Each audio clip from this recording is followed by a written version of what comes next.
Bang Firman kemarin melihat putusan dari Nikita Mirzani divonis 4 tahun penjara. Dari Abang sendiri itu seperti apa sih Bang mungkin melihatnya?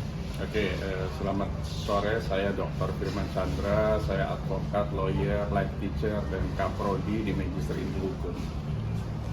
Terkait dengan sebuah putusan yang sudah dibacakan oleh majelis hakim yang pidana biasa 3 orang, dan putusan dari MM itu adalah putusan yang sangat bijaksana dari majelis hakim.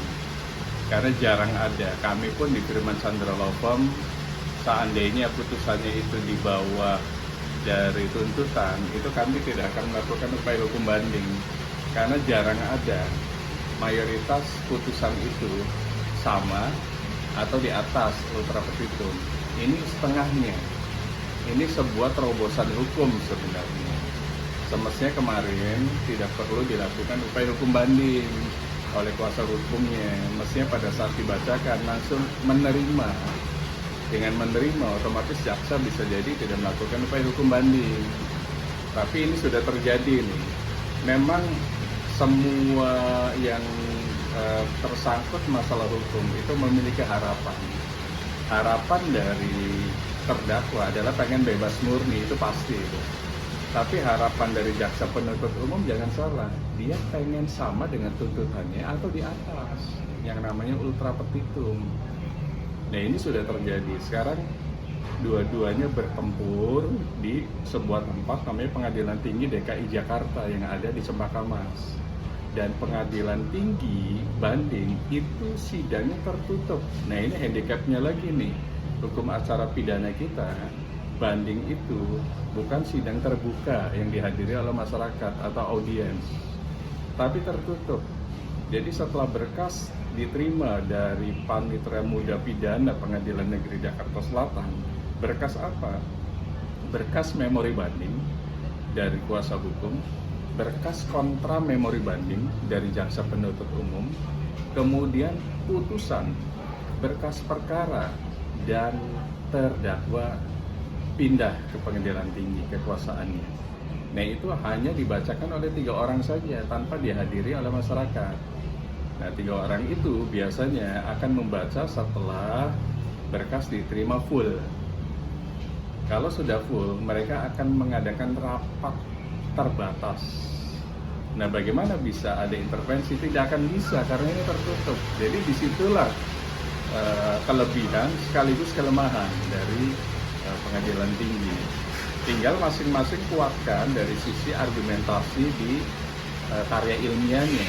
Kalau kuasa hukum berarti dari karya ilmiah, memori bandingnya buat seperti layaknya disertasi, tesis ataupun skripsi, sehingga bisa mematahkan argumentasi yang akan dibuat oleh jaksa penuntut umum. Masukkan semua yang belum dimasukkan pada saat di pengadilan negeri. Apakah mulai dari alat bukti, mulai dari saksi fakta dan saksi ahli, masukkan sebagai lampiran di situ supaya majelis hakim melihat pertimbangan-pertimbangan yang terbaik, apakah dari memori banding atau dari kontra memori banding. Kalau dari memori banding putusannya menarik, artinya bisa jadi akan dibawa dari putusan pengadilan negeri. Tapi kalau hakim pengadilan tinggi melihat kontra memori banding dari jaksa penuntut umum lebih menarik, berarti ada kemungkinan kembali lagi putusan pengadilan tinggi tersebut menjadi sama dengan tuntutan, bahkan bisa lebih. Nah itu harus bagaimana caranya strategi dari kuasa hukum membuat sebuah karya ilmiah yang namanya memori banding, sehingga memori banding menjadi sebuah acuan putusan dan amar putusan dari Majelis Hakim Pengadilan Tinggi DKI Jakarta. Pak, kuasa hukum ini kan bilang ini dengan adanya banding ini bebas ya Pak. Itu memungkinkan bisa mungkin pengalaman Bapak? Bebas itu manakala dinyatakan secara inkrah, secara final and binding, berkekuatan hukum tetap, tidak ada upaya hukum lagi. Jadi tidak mungkin bebas.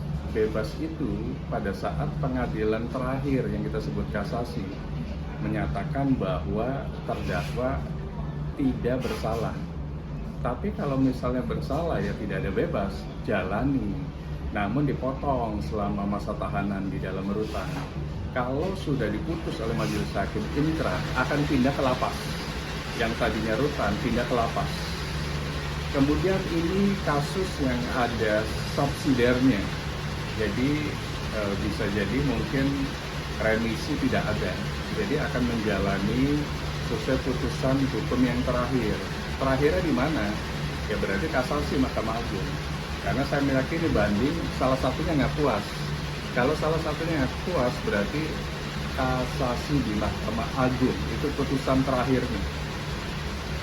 Tapi kalau dari Bang Firman melihat akhirnya Niki melayangkan gugatan banding itu menyayangkan keputusan Kalau yang kami disayangkan. dari sisi pengalaman sebagai lawyer kuasa hukum, kalau putusan tersebut sudah di bawah tuntutan, harusnya menerima saja supaya tidak ada upaya hukum banding. Jalani saja kan sudah menjalani berapa tahun, berarti tinggal sisanya kan begitu, harusnya begitu. Tapi balik lagi, upaya hukum itu adalah hak, baik dari kuasa hukum atau dari jaksa penuntut umum, itu adalah hak.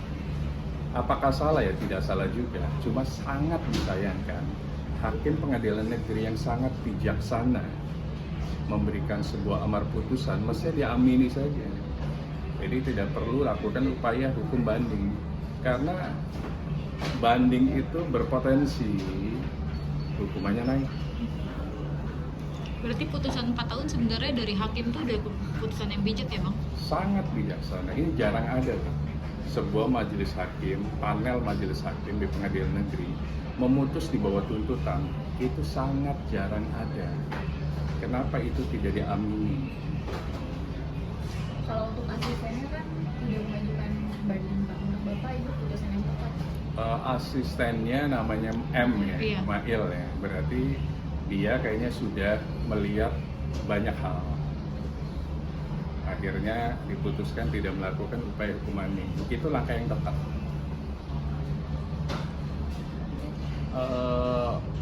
Dimulai dari berkas dikirimkan dari pengadilan negeri ke pengadilan tinggi. Mayoritas ini kan dikasih waktu secara hukum acara pidananya 14 hari.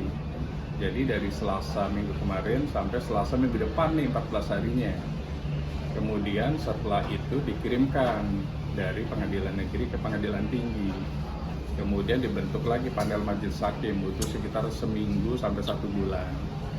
Kemudian baru mereka melakukan sidang di bulan ketiga atau keempat. Jadi perkiraannya putusan pengadilan tinggi, majelis hakim pengadilan tinggi itu berkisar 3 bulan sampai 1 tahun. Artinya selama 3 bulan sampai 1 tahun terdakwa tetap ada di dalam rutan wanita di Pondok Bambu.